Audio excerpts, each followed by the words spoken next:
Welcome to Farm Kenya Show. You know the young people say, Anguka nayo. Then they do this. And since we're talking about birds, let me actually I want to modify that dance to add the chicken side of it. Of course, right now I'm joined by Chef Ron Kamau, and today we're making drum rolls, butter chicken curry. So, Yeah. Ron, Yes. what are we looking at? A lot happening here. What do we have? Components to bring together the curry. So we have the chicken. Yes. This is called a makhani sauce. A makhani sauce. Or makhani. Makhani sauce. Yes. Look at that. It's quite red in color. Is Yes. that red? Yes, it is red. The color usually comes from tomato paste, using properly ripe tomatoes. Okay. And also the Kashmiri chili powder. Okay. It has a very, very heavy, gives it a really nice red coloring. Okay. We have methi leaves, also known as fenugreek. So this can be gotten fresh or dried. This is Methi leaves. methi leaves. Yeah, kasuri methi. Okay. Yes. So it comes in two ways. It's a herb. You can either have it fresh, or you can have it dried. So depending on your what's it called, preference, yeah. Okay. Depending on your preference, if you wanna, and also like what you're trying to cook. Okay. Yeah. So you can use both. Okay. Right. Lovely. Yeah. Some seasoning, basic. Cooking with ghee today. So ghee, yes. Ghee basically is clarified butter. Okay. To make it simpler. So then the other components that go with this are the rice. We call this pico de gallo. It's basically a fancy name for saying kachumbari. Pico de gallo. Kenyans will abuse this word. By kachumbari, it's called pico de gallo. Chef Ron will teach us things. Then another component to bring the dish together is cumin yogurt. Cumin yogurt. Yes. That is cumin in yogurt. The other, yeah. Look at that. Okay, so where are we beginning now? So I think I'm just gonna start off with just cooking off the chicken first. Okay. Put some of this, because also we'll be using some of the ghee, to be finishing off the dish itself. Okay. So this is a very it's good in carbohydrates, so energy given for your body. Packed in protein because we're using chicken. Methi is rich in helps with your bones. So this is a very good type of meal to help, as much as someone might think, I'm using ghee and this and this and that. No. It's just everything in moderation. Okay. Also for methi leaves, don't use them too much. So like I said, everything in moderation. Okay. So this actually, it's a very beneficial type of dish. Okay. So yeah, let me just start with this. So we've warmed ghee. You're adding your chicken. Your chicken. Yes. And this one is already pre-marinated. Okay. What did you use in marinating the chicken? So has the same components as this. The Kashmiri chili pepper, some Indian spices, also yogurt. Yogurt is something common when marinating some of the chicken dishes when making the Indian food. Okay. So this is what's bringing all this together. Yeah. But I'm having ideas. And next time we have, for example, this one is Indian cuisine. Yeah. We should come dressed in the Indian attire. The Indian attire. That's a good idea. That's a good idea. Yeah. So well marinated. Yes. So I'm just gonna add a few drops of water. Okay. Keep it moisturized, not too dry. Yes. You say that dryness is the enemy to proper meat. Yes. You're not gonna enjoy it, basically. Okay. Yeah. I see that. That's quite interesting. Which part of the chicken are we cooking today? This is we use the thighs, chicken thighs. Oh, these are thighs. Yes. In terms of because you say this is Indian inspired cuisine. We associate India with a lot of chili. Yeah. Yeah. I don't know. This one. Are we moving in moderation, or are we experiencing? We are moving in moderation. Okay. We don't want to go too over the top because not everyone, has that preference of eating chili. Okay. So it's a bit mild, Okay.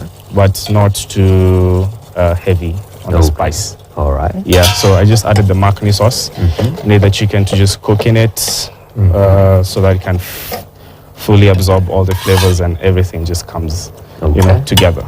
The macaroni sauce. Yes. And this is something that we can make at home. Yes, this is something you can actually make at home because it's tomatoes, Indian spices, a basic with Indian cuisine, garlic and ginger. Okay. So you can either make it as a paste or you can just have it roughly chopped. Okay. So and also Indian spices, cumin, and others. There is also methi leaves. It's used to finish off the dish, and also some cream, just to add some volume and body to it. Okay. And we'll finish it off with some ghee, which is also known as tempering. Just make the whole sauce, nice, smooth, and it's gonna come together. Yeah, and ghee, ghee seems, we were talking about how you can make your own ghee. You said it's sort of purified butter. Yes, clarified butter. So basically, what we mean by clarified butter is when you melt butter and it's like fully melted, when you check at the bottom, there's usually like a layer or just some milkish, whitish liquid. So we know that as milk solids. Okay. So once you remove that aspect from the butter, now it's called clarified because it's just purely fat.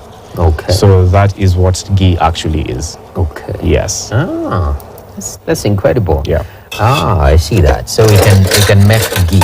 Yes, you can make ghee. You just buy some butter and just melt it down. So I've just seen it. You've tested. Yeah, just checking the flavor, seasoning. Anytime you cook food, you always have to check the seasoning. Yeah, very important. You don't need so that you don't either overpower or under season your food. Ah, it's a very important aspect. I think I've been cooking with discernment. Just feeling things. Be like, this salt seems enough. So you have to test. You have to taste. What are you adding now? Just some cream. Some cream? Yeah. And you've said cream, the purpose of the cream in this? Just add some more body to it. Okay. Yeah. This is on moderate heat? Yes, it is. Okay. You just need it to cook down, have the, everything come together once we're just cooking everything together. Okay. Yeah. And the sauce element, because I can see from it, it's quite a huge component of the dish. Yes. The sauce. And I see like that dryness you're talking about, food always has to have some element of moisture to it. Yes. Are there risks? Is there a wrong way of preparing this dish? A wrong way of preparing this dish? Either not just, if you don't make the sauce as properly as you should, then you're definitely going to get a different result. Okay. Yes. Okay. Oh, that's quite incredible. So this one is cooking for how long? What are you looking for? Just the texture of the sauce. It shouldn't be too runny. Okay. A bit thickish. Okay. So it's almost coming together. Just finishing it off with some extra ghee. Yes. Okay.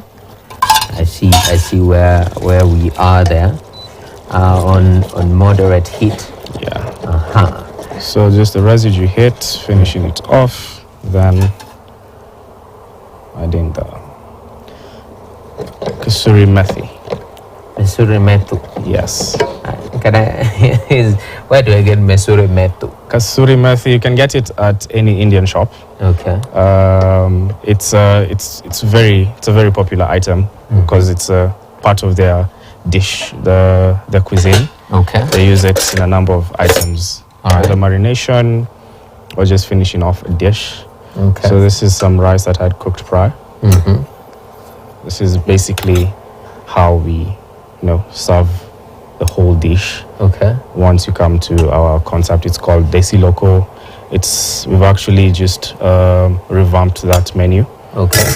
And it's really, really filled with flavorful and improved dishes from, you know, what we previously had. Desi loco. Yes. So, and then Nairobi street kitchen. Yeah. Okay. What did you call kachumbari again? This is pico de gara. Pico de gara. Pico de gara. Pico de gara. Gayo. The guy. Gayo. And kachumbari just slaps, you know. Okay, so some kachumbari on the side. Yeah. Some of this. Some cumin yogurt. Cumin yogurt. So this is just normal yogurt, you add some cumin in it? Yeah, just some cumin spice. Okay. And then... Okay. Now you're... just finishing plating this off. with chicken. Yes. And... can add some life to it. Some zhuzh. And also finishing it off.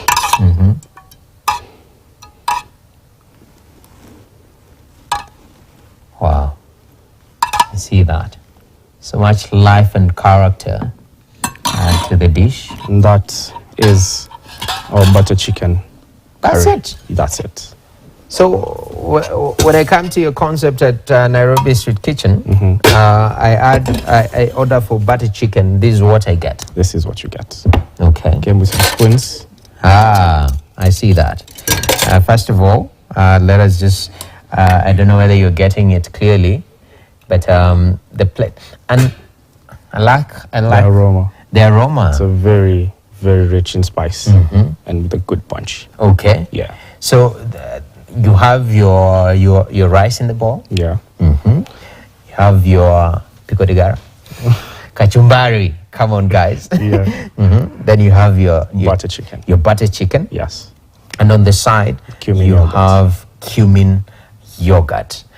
Quite balanced. And the plating, is there motivation around how you we place place what? it. Ideally, just because the butter chicken is the main dish, it gets now the bigger side of the partition plate. Now these other items, these other places are just whatever comes along or like what complements the dish. Okay. Yes. I see that.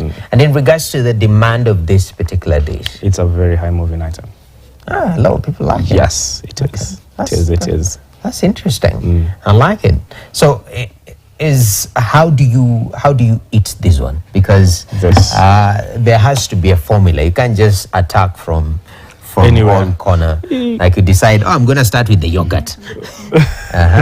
So basically, just take some rice. So you take some rice. Just put it on the side. Okay. Yeah. And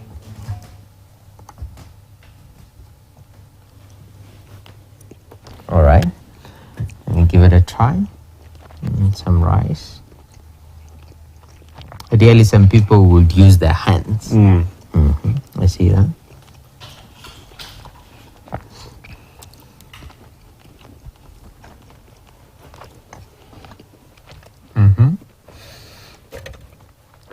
there's a bit of heat, but it's not as powerful. But Yes. if you want more chili to this, Yes. you can also let the chef know. They'll put more chili in your butter chicken.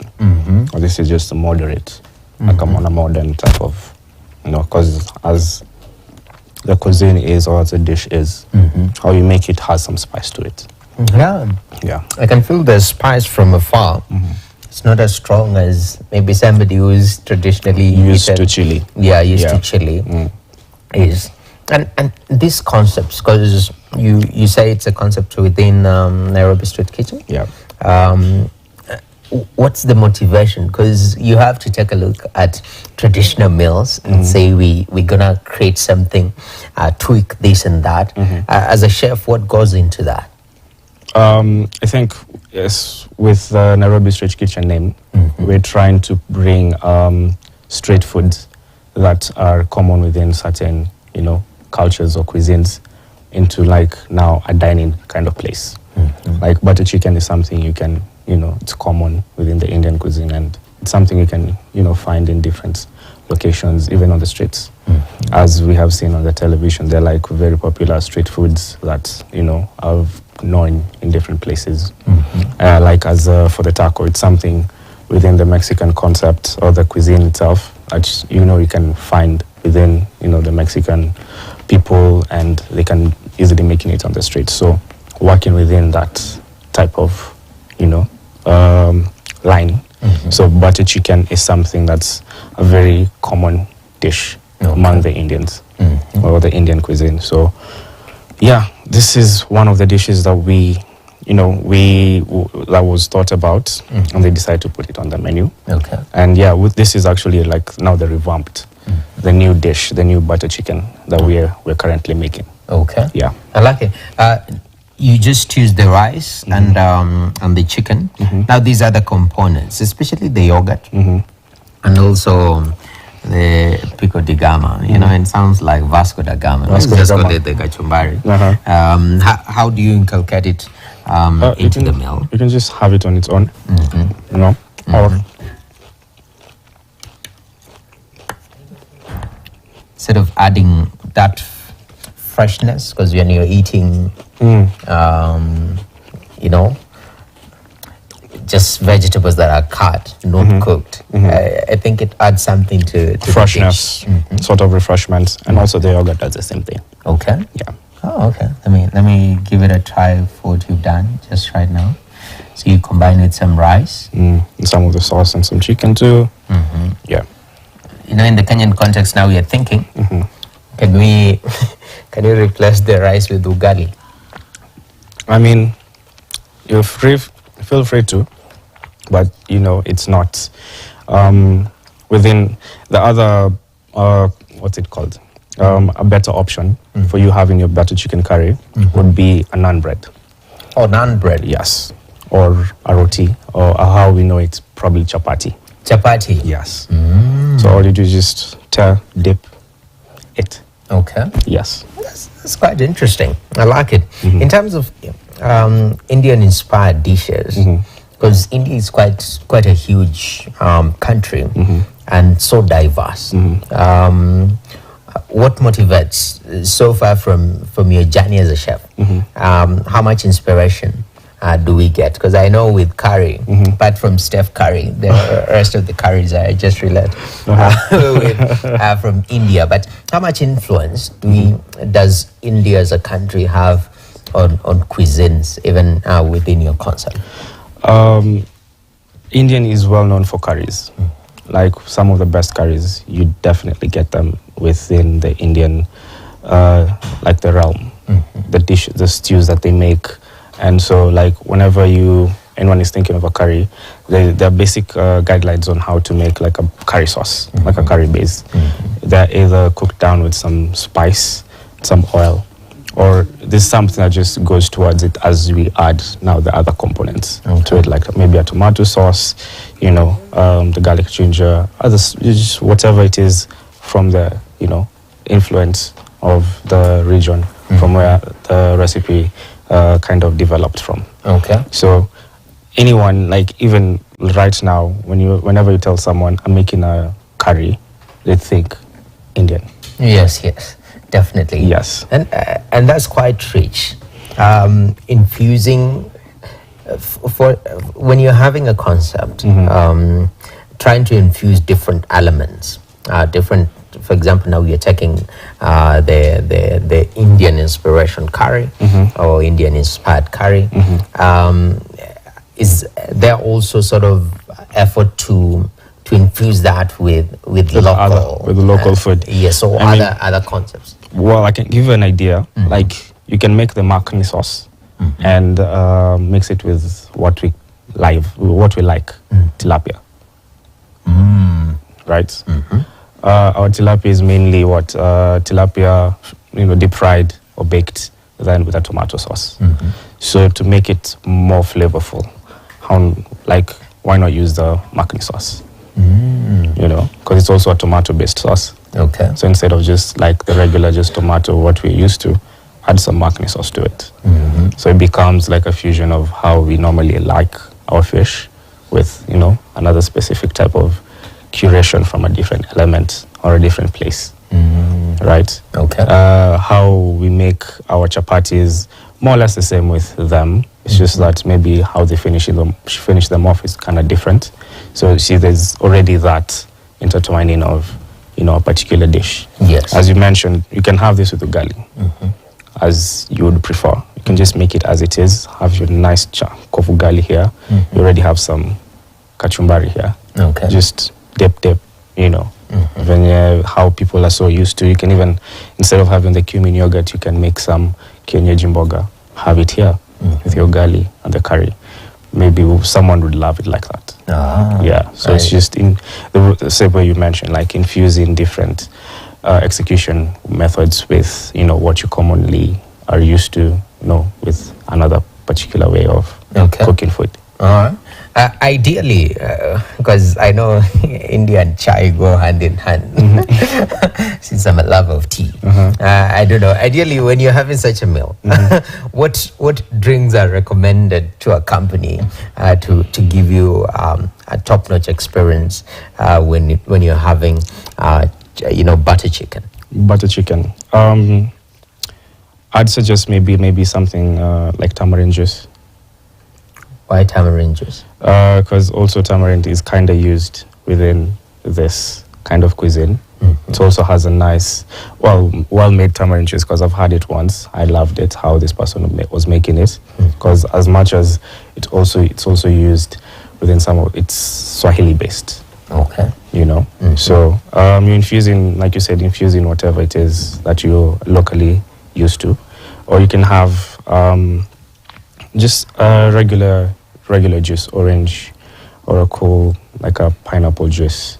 It's this, like Indian food, I haven't known it to be paired very well with beverages, but you can have it to whatever it is that you prefer. Okay. Yeah. That's interesting. How did you utilize the yogurt in this concept? Because, yogurt for majority of people is for drinking. Yeah, so you can just add it on top of your food. Okay. Get it in, just take another spoonful. Okay, let me see the yogurt, how it tastes. Never added yogurt in the curry. So the thing with yogurt, it will balance out the spice. I see that. So it's not too hot. So it cools down. If you feel it's a bit too hot, okay, add some yogurt to it. That's interesting, because you're picking a cuisine that in its original format, it's pretty hot. If I eat this in India, most likely I'll be sweating. Very spicy. But you innovate within the plate itself to sort of dumb it down, especially for the local market. Yeah. If, majority of we Africans don't enjoy very spicy, too much heat, as you put it. Yeah. That's quite interesting. In when it comes to being a chef and making foods, that's always something that you always have to consider. Yeah, like you have to know, especially if you're making food, sometimes you can end up overdoing a particular ingredient. So how do you tone it down? So for spices, there are certain ways you can tone it down. Either just make, you can either do another fresh batch without the spice, then you use half of this to cook there, will mellow out the spice. You can introduce something like with an alkaline kind of base, that's maybe yogurt, right? There are different ways you can you have to understand how to adjust the food that you have. Yes. So that you can, whenever, mistakes happen, and man is to error, right? No, even a chef, you can be as experienced, but maybe somewhere along the way you might end up missing something. So, but with that experience comes with a know-how on how to fix that particular situation. Okay. So that's always works for, the more you get the experience, the more you get exposed to, you're allowed to make the mistakes. Just learn from them and do better each and every time that you're making a particular dish. I like that. Learning from your mistakes. Yeah. And even as we come to the close of this, I know cooking, as much as you went to culinary school to learn cooking, there is cooking from the soul. And it becomes very, very critical when sourcing ingredients. Yeah, we've just talked about kienyeji, improved kienyeji. I don't know whether that is a critical beat when it comes to cooking, especially for commercial purposes. In your concept, sourcing of the ingredients, for example, the chicken. Talk to me about that. Chicken, we just connect with local meat suppliers. We know who supplies what, if they can be able to supply us, how the processes they do to, nurture and raise the particular meats that they have, and if they're actually certified, they're following the guidelines that they need to, so that by the end of the day, whatever we're getting on our end is actually good produce. Okay. So quality produce. Definitely. Definitely, because we also need to give our customers something that's, it's quality, value for their money, and it's something very key and essential whenever we're looking for produce, even for vegetables. We need to ensure that our vegetables are fresh and they're in good condition, even as we're storing them. We have to store them properly and ensure there's, a steady flow of, in and out. It's not that something that's lasting for so long, because vegetables have a very short shelf life. So need to ensure that you're maximizing once you get a particular type of, item, maximize on it. Use it properly and accurately. Definitely. Yeah. Properly and accurately. Chef Rod, it's always a pleasure. Always a pleasure. Enjoying these cuisines. I think I'm getting a lot of exposition. I'm being exposed to new palates, if I may call it so. And even the kachumbari, I've gotten a name for it that is new. Hey, my friend, that is the day I discovered that inaitwaje, yenye nakatonga kwa straight.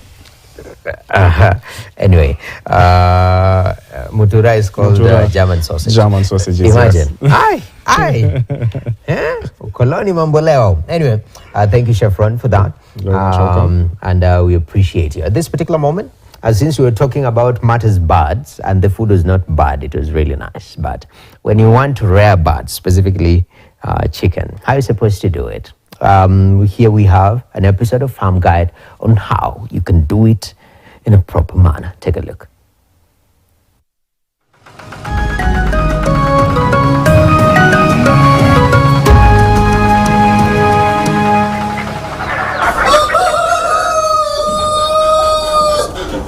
Calvo has recently released a new indigenous chicken in response to the social and cultural beliefs of communities living in the western regions of Kenya, named KC3. The breed, which has a plumage color, appeals to the market demand, unlike its predecessors, the KC1, which has black and white spots, and the KC2, that is black. Dr. Joshua Chepching from the State Department of Livestock noted that production of day-old chicks stands at 600,000 compared to a national demand of over 2 million chicks per year. The KC1 and KC2 breed lines were released back in 2019 through genetic upgrading and crossbreeding of local chickens to improve on economically important traits. The major difference with the new KC3 line is the color, and Washira, a senior research scientist at Calro, explains why they developed the new breed. When people from Western and other areas, even in Eastern, started complaining that the black chicken was not that appealing to their eyes and they wanted the plumage changed. So we decided, let's develop a chicken for the Western people so that it can be very appealing. Kwa sababu watu wanasema unakula kwa macho. It could just be familiarity. Yeah. You know, when you're not used to something, sometimes you tend to fear. But I don't think I have any myth about it. But what I know, the black chicken, it used to be given to people who have brought in a dead body. The tradition. Yeah, the tradition. So they give that chicken, you go with it. Brown wajua ni kala ile ambayo inapendeza macho kwanza, na tena hata nyama yake iko tofauti kidogo na ile ingine. Iko tamu. Farmers in the region had to wait 3 to 4 months to receive their orders of day-old chicks, some traveling as far as Kalro, Naivasha in search of the products. They just need to do more, create more awareness in the community. Yeah, because like when we pass along the road, we just know they plant maize. So you wouldn't really know what else is inside until you come in. So maybe this they need to create more awareness, tell people what they have. Like this chicken, we've been getting them from Naivasha. This is expected to change following the launch of a 2,000 bird capacity breeding and multiplication house at Kalro, Kakamega, marked with pomp and color.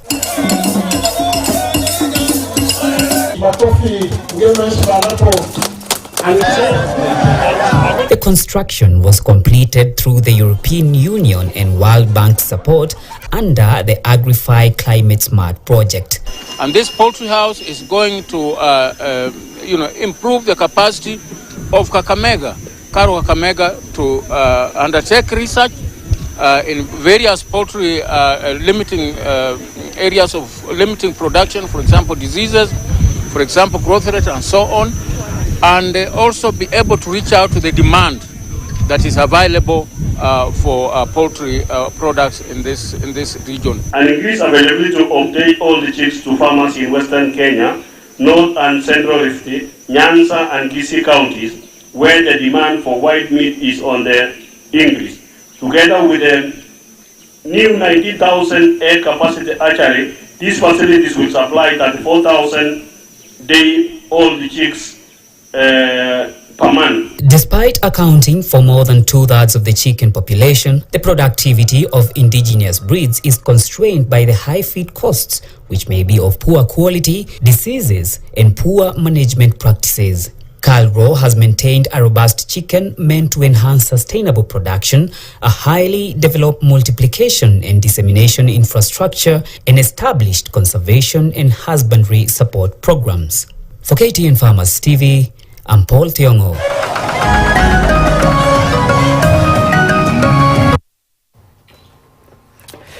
And now, ladies and gentlemen, that's where we put a full stop to Farm Kenya today. Thank you very much for joining with us in our discussion about improved kienyeji and also at the same time making butter chicken, which has been amazing. A wonderful, wonderful treat that you from the process.